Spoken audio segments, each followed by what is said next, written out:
She's articulate. She's charismatic. She is insightful. Creative. She is our new member on the Anchors team on Prime Edition.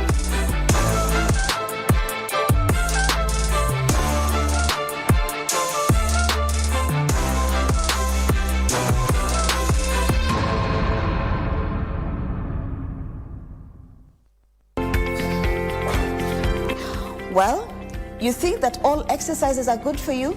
Well, think again. I want you to push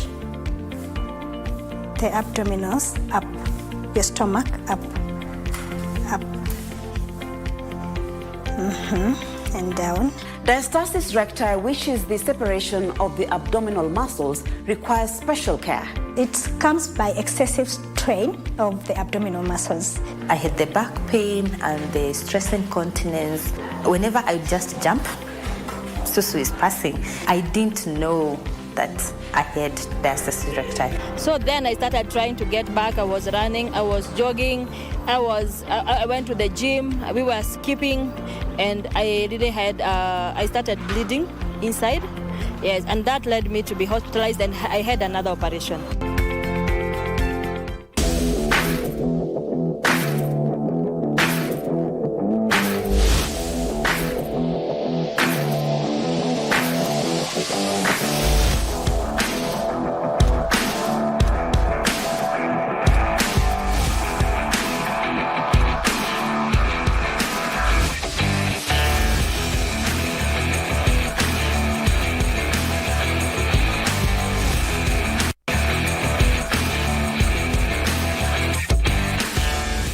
Alienda hospitali, aliambiwa kifua.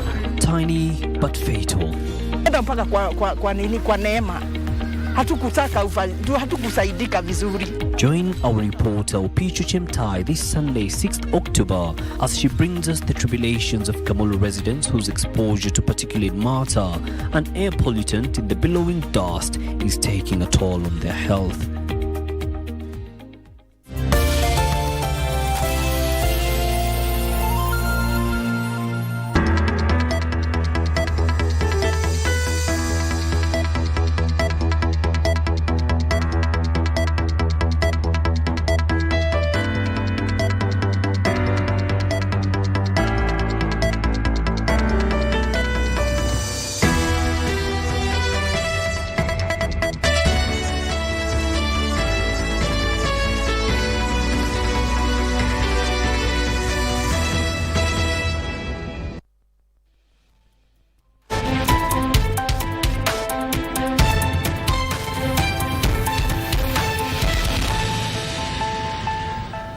Well, it is exactly at the top of the hour. Welcome to KBC's Lunchtime News. My name is Abdiaziz Hashim. I'm holding down the fort for my colleague Doreen Arange, and the sign language interpreter this afternoon is Baron Abuli. This afternoon we'll be giving you a status update in regards to the Social Health Authority, which is about to address any moment from now, and we'll be taking you there live from their new buildings, which was formerly known as NHIF, now to Shah, in this bulletin. Our reporter, that is Yusuf Farah, is already on ground. But before that, let's get to inform you on other stories making headlines at this hour.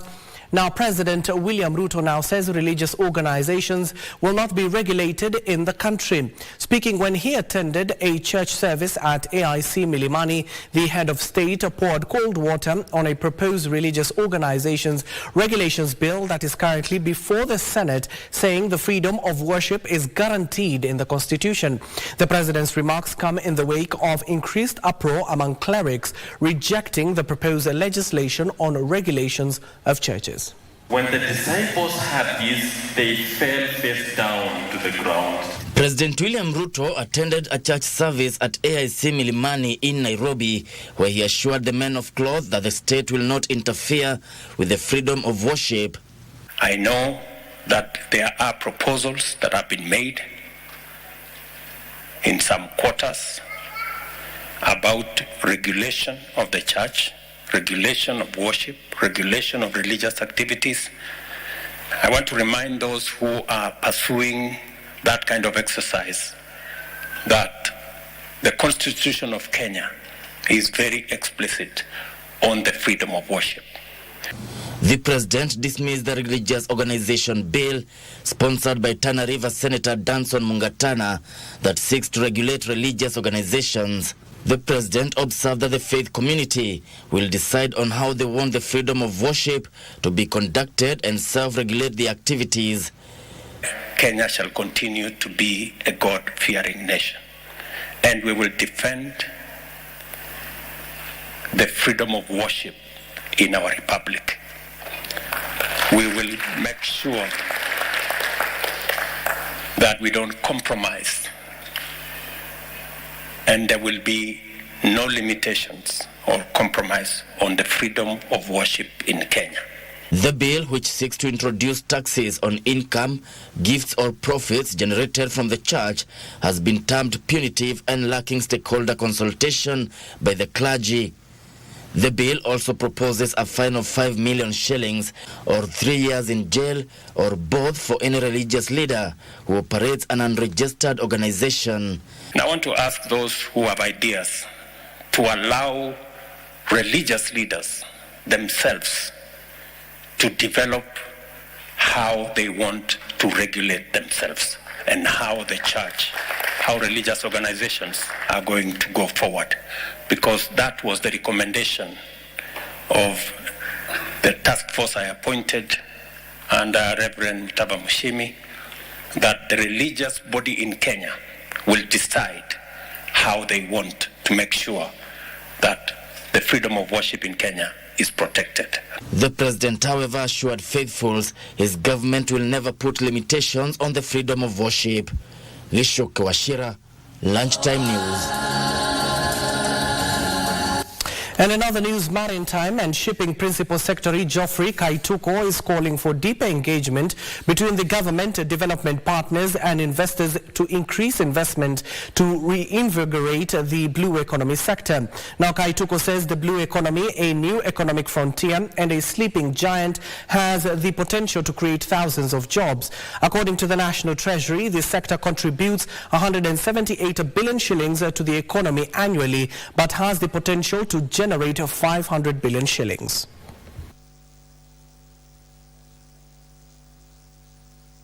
If KMA can be able to enforce some of the regulations that we have, the KMA Act of 2006, the Merchant Shipping Act of 2009, then we'll be able to realize the potential. Maritime transport in and of itself, we as a country have to invest in it. We are not in that sector. We lose about 600 billion Kenya shillings every year. Recently, Ugandans had given one of our private companies here the opportunity to build a vessel for themselves, and it created about 400 jobs for Kenyans. Elsewhere, residents of Onkobo Town, Meru County, have been treated to a free cancer screening at the Shabaha grounds courtesy of the Nairobi Hospital. According to Dr. Job Kimani from the hospital, the primary objective was to create awareness on the ailment, its effect and the importance of early screening. The residents also went through a wellness clinic on cancer prevention and generation of health, even as hospital staff encouraged community involvement in the fight against the disease. Mapema unatibiwa mapema, unaweza pona kansa. Kansa inaponwa, usiogope. Ile siku atasikia kuna peanwa services kama hii tena, watokee juu matibabu ni free na daktari wako very friendly. Now, the Kenya Association of Waste Recyclers is urging the national and county governments to reduce the taxes levied on transportation of raw materials. Led by the association chairman David Kihuya Kangede, the recyclers decried the existing bureaucratic red tapes in licensing, urging the National Environment Management Authority, that is NEMA, to fast-track the process to reduce the waiting period to 1 or 2 weeks.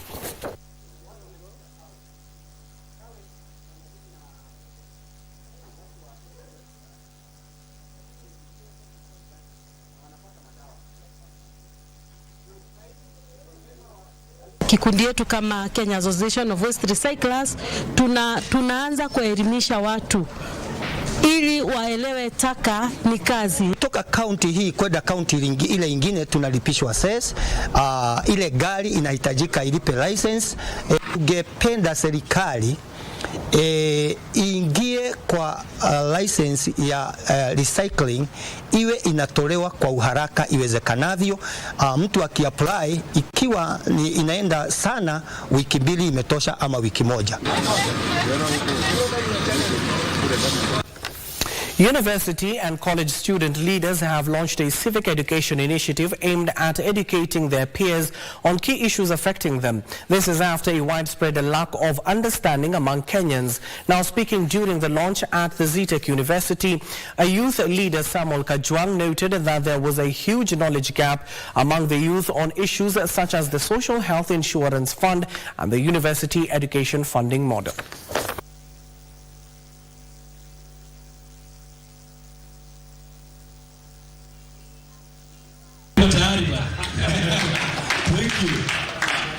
We must protect our country from political demigods, from warlords who want our country to continue plundering in the realms of poverty. We are doing civic education, ndio maana tuweze kuweka mambo ziwe rahisi. Vile zinafanyika pale ndani, maana yake si kila mtu ako na nafasi ya kupata ile ujumbe ambao inafanyika pale. So far we are using TikTok because that is where most comrades are. At the same time we are using X-Space because so far you'll see that there are so many conversations going on in the X-Space and they are youth oriented to tell us now what is happening, how we can reform it and how we can also take place in whatever is happening so that we can give Kenya the direction that it needs. Well, it is 8 minutes past the hour. We need to take our first commercial break, but don't go too far. On the other side of the break, we'll be getting an update on the SHA rollout progress.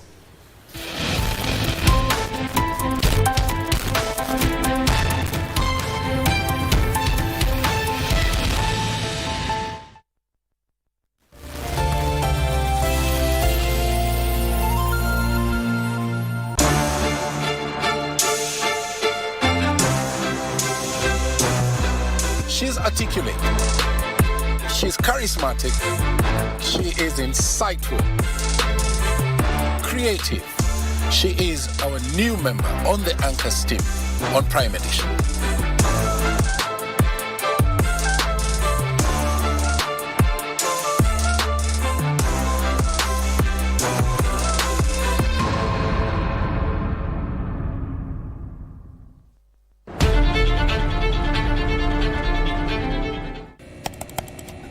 Technology has become a crucial part of our society. Without technological advancements, so much of our everyday lives would be drastically different. As technology develops, it strives to fulfill the changing needs of society. This means that technology exists to help us achieve the things that we wouldn't be able to achieve without it. Take on Tech looks at the advantages and downside of technological innovation in a world that is becoming increasingly dependent on new digital technologies. Every Monday at 10:30 p.m.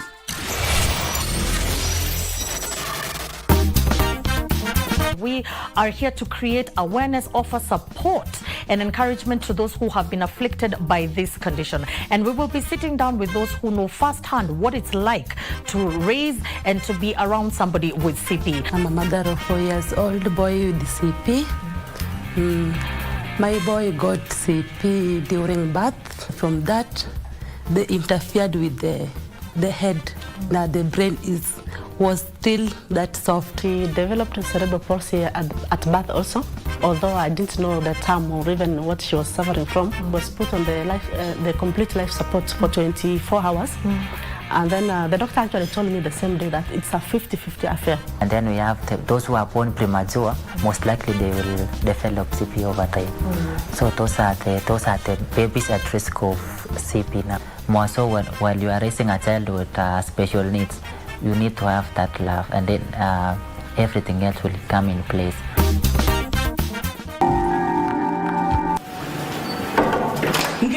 Yaani unaingia tu bedroom ya mtu bila hata heshima. Hivi wewe zimetumana kuzoto kula. Toka. You need to leave. Alex. Mpaka naingia bedroom. If you're feeling uncomfortable, kindly leave. Mbona unajua huku? Karibu kiti. These sofas look familiar. Supe Alex nafasi ya kunywa chai. Nilikuwa nampikia story asiboeke. Anamaanisha utoke uende. Hujabaliza fighter. Alipatikana tu na wezi. How much was stolen? Like 350,000. What? Nilikwambia udo ukipata tumia vizuri, usikue extravagant, usionyeshe kila mtu kuna do. Achanga ujinga, unasikia?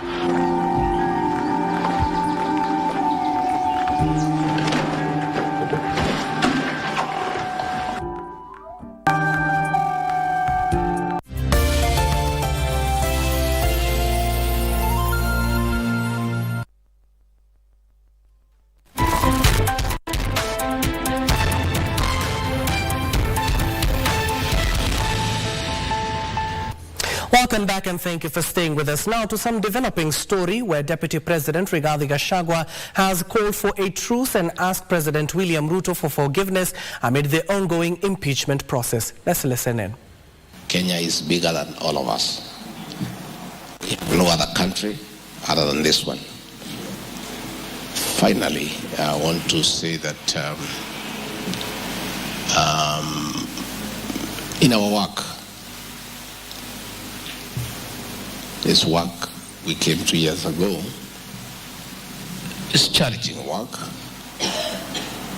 and in our zeal to work, in our commitment to work, probably in one way or another we have wronged somebody. I want to say to my brother President William Ruto, if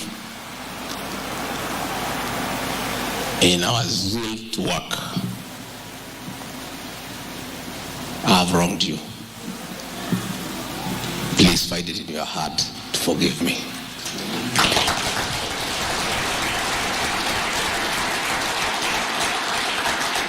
I want to say, if my spouse in her duties for the boy child and her program has wronged you in any way, find it in your heart to forgive her.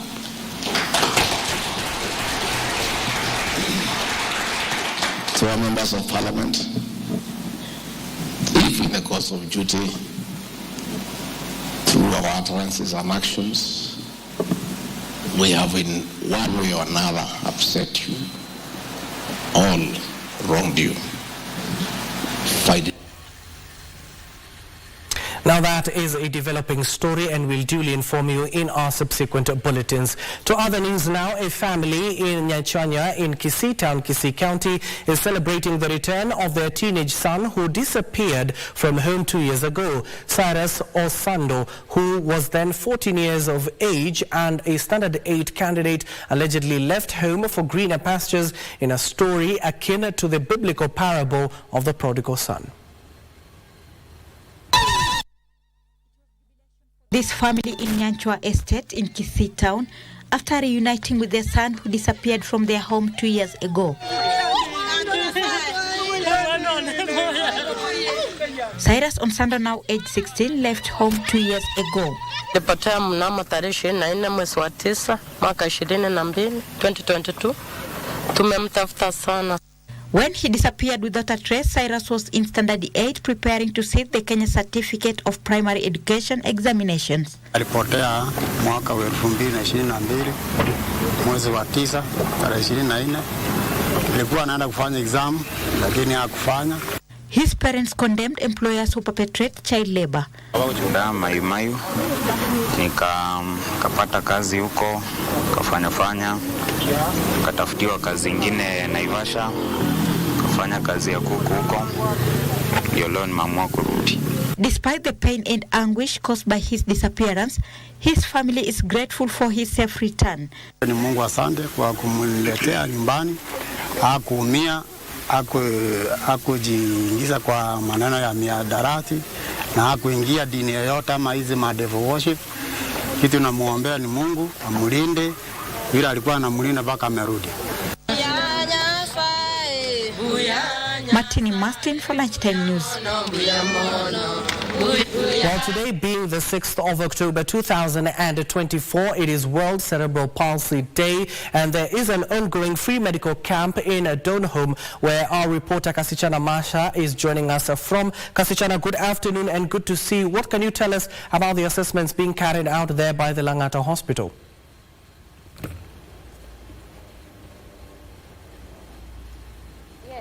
Good afternoon to you, Abdiaziz. Hashim back at the broadcasting house. This is Kasichana Masha. We are coming live to you from Kisumu Ndogo in Donholm in Nairobi County at the Cerebral Palsy Society of Kenya offices here at Donholm, where today we are commemorating World Cerebral Palsy Day, and we are here joined by a few parents, or a section of parents with children living with the condition. And today's event basically is just to highlight and create more awareness about the condition, the challenges that the caregivers, mostly the caregivers that undergo as they continue to take care of these children. With me here is the chairman of CPSK Kenya, and he'll briefly tell us a little bit about today's event, what activities do they have in store for the parents that have already gathered here, and what are the major challenges that the caregivers and even the children and the society at large is facing in regards to cerebral palsy. Good afternoon to you. Afternoon, Kasichana. About today's event. My name is Pinto Otieno Omoga. I'm the chairman, Cerebral Palsy Society of Kenya. As you are aware, Cerebral Palsy Society of Kenya is a venture of parents who have cerebral palsy children. The condition is just lack of air, and the condition is the CP condition can be explained by a doctor. But we as parents, we came in as a group and society to look for ways and modes of assisting each other. CP today is a World Cerebral Palsy Day. As is aware, it's the whole world, and we are celebrating it in every corner of this country, every corner of the world. Today at Cerebral Palsy Society of Kenya Center here at Donholm, we are enriched by a group from Langata Hospital who are commemorating this day by giving free medical checkup and free treatment of the same. So far, so good. We have parents who are here, and the doctors are around, and we are proud of them. Now, we as a CP family, we tend to believe that cerebral palsy is a journey. It's a journey, and it has its own challenges. Mostly taking care of these children, it has been very difficult. The caregivers, they have undergone so much. The drugs, they are very expensive to get, and more so, as you are aware, these are kids who cannot coordinate themselves. So they depend on diapers, which have been so much taxing on these parents. So as a matter of request is that we want an intervention. We want an intervention so that these things can be subsidized. More so the drugs can be subsidized, because these are people who the government can identify through their respective bodies. That is the National Council of People with Disability. They can identify these people and they can have their data, and we come up with a system whereby these people can be getting drugs at a subsidized price. So far, we have so much challenges. Apart from that one, is the caregivers, and we're also requesting for a tax exemption to the parents, not the CP children, because these children, they don't work. They don't work, but you see, they'll normally say that we have exempted people with disability. The people with disability, most of them, they don't work. So the caregivers and the parents needs an exemption. Thank you. All right. More details on the same story we'll be bringing on our subsequent bulletin at 7 p.m. and 9 p.m. From us, my name is Kasichana Masha. Back to you in studio, Abdiaziz Hashim. Thank you. Thank you so much, Kasichana Masha, for bringing us up to speed on the various challenges that these kids are going through, especially living in those slum areas. And of course, this is a welcomed move by CPSK in partnership with Langata Hospital to offer some of medical checkups, assessment, and a little of therapy. And she'll duly inform us in our subsequent bulletins. In other news now, school administrators in Vihiga County have urged the government to include learners with disabilities in the National Greening Initiative aimed at planting 10 billion tree seedlings across the country. The call was made during the celebrations to mark World Teachers' Day, where members of the Teachers Saving and Credit Cooperative Society invest and grow in Vihiga County-led learners with disabilities from Ebusiratsi Primary School in a tree planting exercise. The SACCO also donated food supplies and 2 water tanks to the institution. Mahali ya mazingira tumeweza kuwa pia na kibarua cha kuchangia kupanda ama upanzi wa miti katika hii shule pia. Tumeweza kuwahusisha wanafunzi ili waweze pia kushiriki na kuweza pia kuhifadhi mazingira. We are blessed to have been selected amongst many to participate in the tree planting area, which is now an initiative of the government. They have been able to assist us with 2 water tanks of 10,000 liters capacity plus gutters. We have also received foodstuffs for the learners. Now, back to matters to the second in command. The Anglican Church of Kenya has faulted the political class in Kenya for spearheading the impeachment of Deputy President Rigathi Gachagua. Anglican Church Archbishop Jackson Ole Sapit has warned that the impeachment will set a bad precedence in the country. Speaking at the Kenya Anglican University, Kanyuambora in Mbeere, North Embu County, Anglican Church Archbishop Jackson Ole Sapit called on President William Ruto and Deputy President Rigathi Gachagua to give dialogue a chance, stating that impeachment will further raise temperatures and polarize the country politically. Hii motion ya impeachment iachwe iwekwe kando, nafasi ya mazungumzo ipewe kipaumbele, kwamba rais akae na naibu wake na waseme kile ambayo inatofautisha, maana wakiwa viongozi katika nchi hii, njia mwafaka ambayo wataonyesha Wakenya ni kwamba tunaweza keti chini kusuluhisha shida zetu. Meanwhile, the chairman of Kenya Conference of Catholic Bishops, Archbishop Maurice Makumba of Archdiocese of Kisumu, has criticized political leaders for what he termed as selfishness. May the Lord touch the hearts and the minds of political leaders in the necessary region to understand why the citizens, given the mandate of leadership, to unite people, not to divide people because of selfish agendas. Residents of Mbeere South constituency in Embu County faulted their Member of Parliament Nebat Muriuki for appending his signature to the impeachment motion without involving them. Hawa wananchi hakuna mahali walituma Mheshimiwa Engineer Nebat Muriuki kama mbunge wa Mbeere South kwenda kutenganisha vita kati ya Mheshimiwa Rais wa Kenya na naibu wake Rigiji. Kwa yale mambo ambayo nimetaja tulituma Mheshimiwa kwenda kufanya, sisi hatukumtuma. And members of the Omugusi community from Central Kenya have defended Deputy President Rigathi Gachagua from claims of being tribalist, dismissing the move to impeach him as unfortunate. Ambao tunaelezwa kwamba unaendelea wa kuimpeach naibu rais Mheshimiwa Rigathi Gachagua. Wamemuita mkabila, wamemuita mwizi. Lakini mimi nasema hivi, tumeishi katika eneo hili la mlima, mkoa wa Kati zaidi ya miaka 40. Tumeishi na Mheshimiwa Gachagua, ameajiri Wakisii katika biashara zake, na angekuwa ni mkabila jinsi inavyoenezwa, basi angekuwa ametufukuza. Led by their spokesman Albert Nyakundi, the group asked President William Ruto to intervene and stop the impeachment process, which they say is likely to create disharmony and conflicts. For Lunchtime News, I'm Christine Matunda.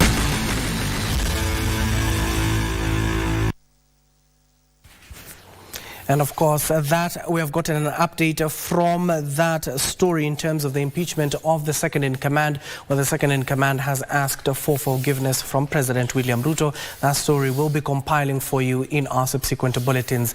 Now to the world of sports, where the Kenya Under-20 team Rising Stars will face Tanzania this afternoon in the opening match of the African Cup of Nations CECAFA qualifiers at KMC Stadium in Tanzania. Now the match will mark the opening game of the tournament, with the the finalists earning a spot in the 2025 Under-20 African Cup of Nations set to be hosted in a yet-to-be-named nation. Kenya, under the coach Salim Babu and assistant Anthony Aholia, has been preparing for the past 2 weeks and arrived in Tanzania on Friday for their final preparation. Coach Babu selected an experienced squad, including players from last year's Sekafa Under-18 Championship, the four-nation tournament in Malawi, and a few emerging stars. Kenya is drawn in Group A alongside Tanzania, Sudan, Rwanda and Djibouti.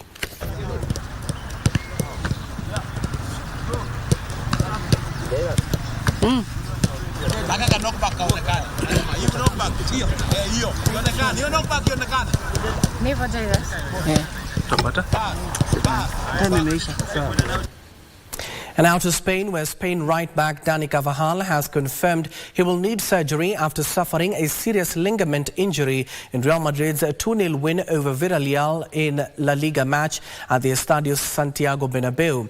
Now, the Spanish international was left screaming in agony after overextending his knee in a collision with Jeremy Pino in an added time and was carried off the pitch on a stretcher.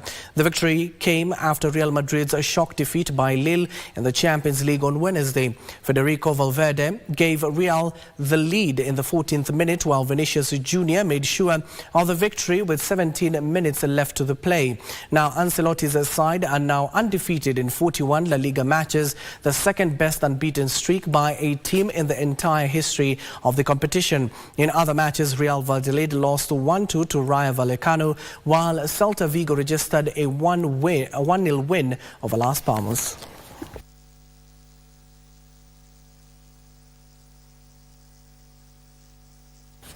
To Germany now, where Jonathan scored a brace as Mainz stunned a wasteful St. Pauli's 3-0 in a Bundesliga match at the Millantor Stadium.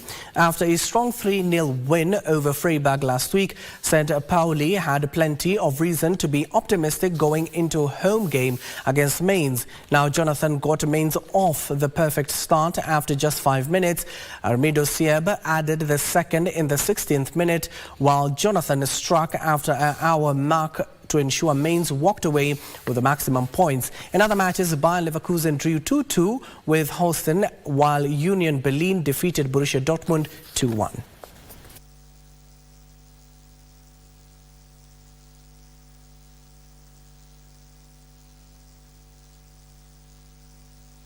Well, the English Premier League continues this afternoon, and Aston Villa, mind you, who won against Bayern Munich in the UEFA Champions League, are set to face Manchester United. Now, given that they had beaten Bayern Munich, what do you think they will do to Man United? And of course, Chelsea are set to take on Forest. Remember, Forest beat Liverpool. We have to see how Chelsea will fare against the Foresters. Now, Brighton, the Seagulls, are finally set to take on Spurs at the Seagulls Stadium. That will be the last match of game week 6. And of course, that concludes our bulletin this afternoon. My name is Abdiaziz Hashim. The sign language interpreter at the bottom end of the screen is Baran Abuli. Good afternoon for now.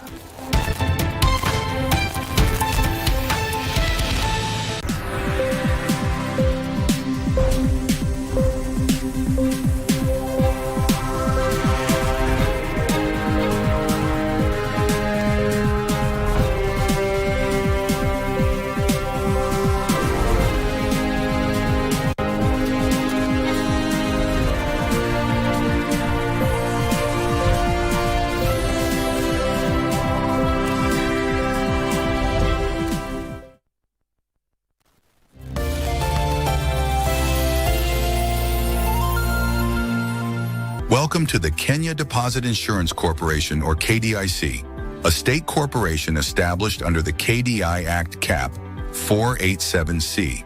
But who exactly are we? KDIC provides a deposit insurance for customers of member institutions.